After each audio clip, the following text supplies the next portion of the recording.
Whoops. Okay. Okay. Shouldn't start alive with whoops. That's a bad sign, isn't it? Okay. So whoops, it's alive. It's Lisa Turner here from Psychacademy. And today we are talking about step one. In a previous video, we talked about the 5 steps to spiritual awakening. And today we're going to go into a little bit more detail into step one, which is connecting or accessing the unconscious mind. So that's connecting or getting the communication between the conscious mind, which is everything you're aware of right now, with the unconscious mind, which is everything else. So it's how do we actually do that? How do we create that communication and connection?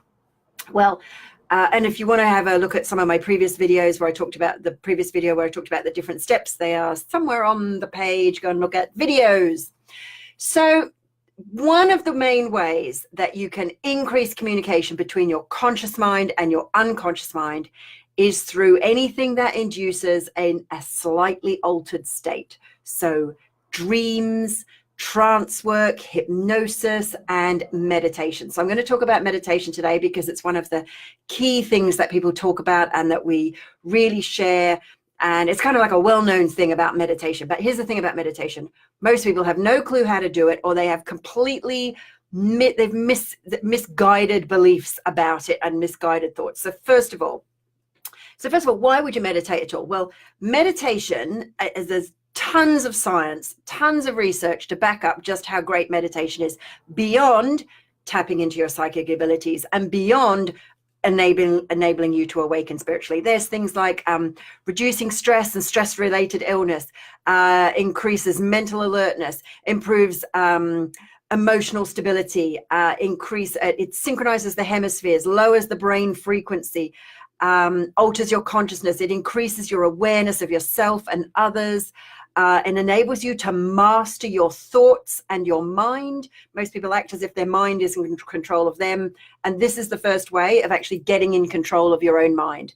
It increases energy, faster recovery from illness, lowers things like asthma, allergies, allergic reactions, lowers blood pressure, and alleviates things like pain, back pain, things like that, and improves your emotional stability, your outgoingness, your independence, your spontaneity, your confidence, reduces anxieties and depression, and can even have an impact on reducing the dependence on drugs and any kind of addictions and things like that. Now, other than that, I don't know why you'd bother.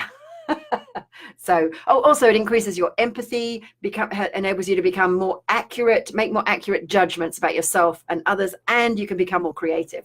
So other than all of those benefits, why would you bother to meditate? I don't know, just because it feels nice. So let's first talk about, when it comes to how to meditate, let's talk about what meditation is not.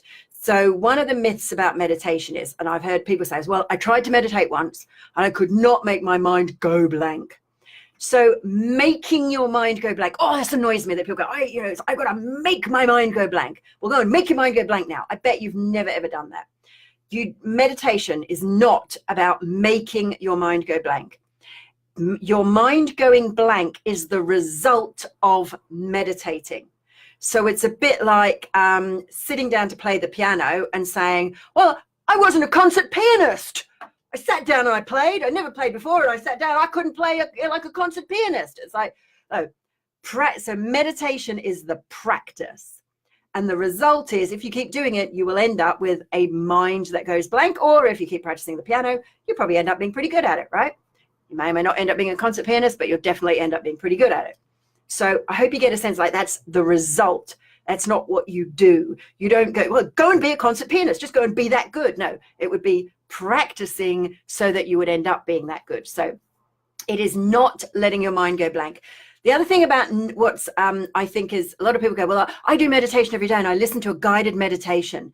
This is, or I just lie on my bed and I daydream, or I walk in nature. Now, and people will say, well, what's the difference between, I don't need to meditate because I just go and walk in nature and then I feel great. Well, doing things like that, like walking in nature, can give you the experience of that's something like meditation. But here's the thing. What if there ain't no nature around and you're feeling stressed? What are you going to do then? Meditation you can do anywhere, anytime, so long as pretty much you can sit down and you're not going to get disturbed, you can do it. I've meditated on trains, on planes. I've meditated so deeply on planes that I've like meditated and gone into a trance for the entire like of an 8 or 10 hour flight, to the extent where the hostesses, the stewies, of like, are you okay?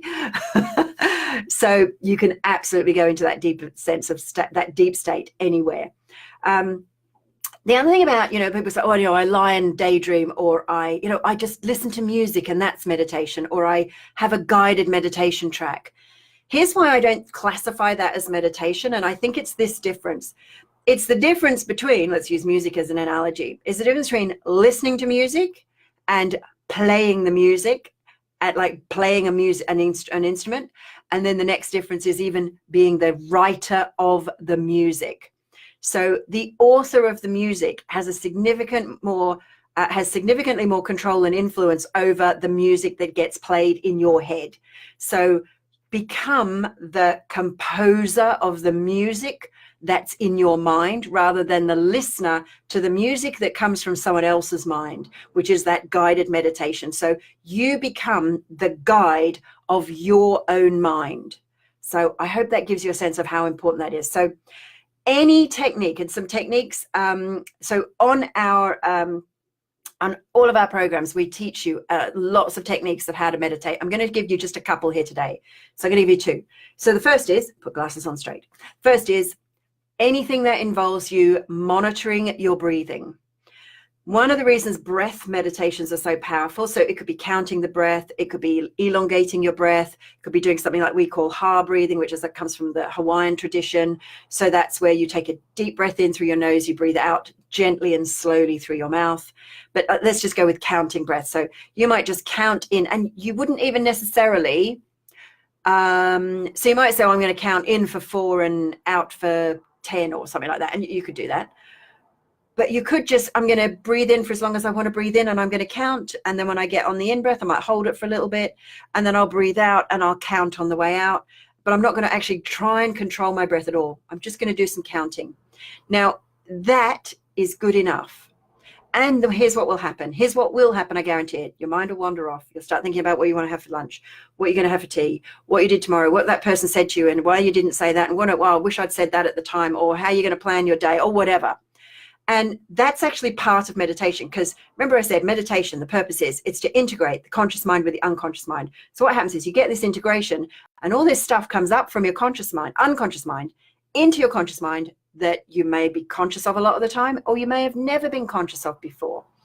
And that means it's doing its job. And you'll go, whoa, I was thinking about that. So go, great. Thanks, unconscious mind, for giving me that little tidbit, that little bit of information and insight. Let's just go back to the mantra or back to the breath. Brings me to my second type of meditation, which is saying a mantra. Any mantra will do. Ideally, it's probably better if it's something that has no significant meaning, and it's even better if it's not an affirmation. So you could just say Hong Saw is a great one, the Hong Saw. So you breathe Hong, and you say Hong on the in-breath and Saw on the out-breath, but you say it inside your head silently. So it sounds like this.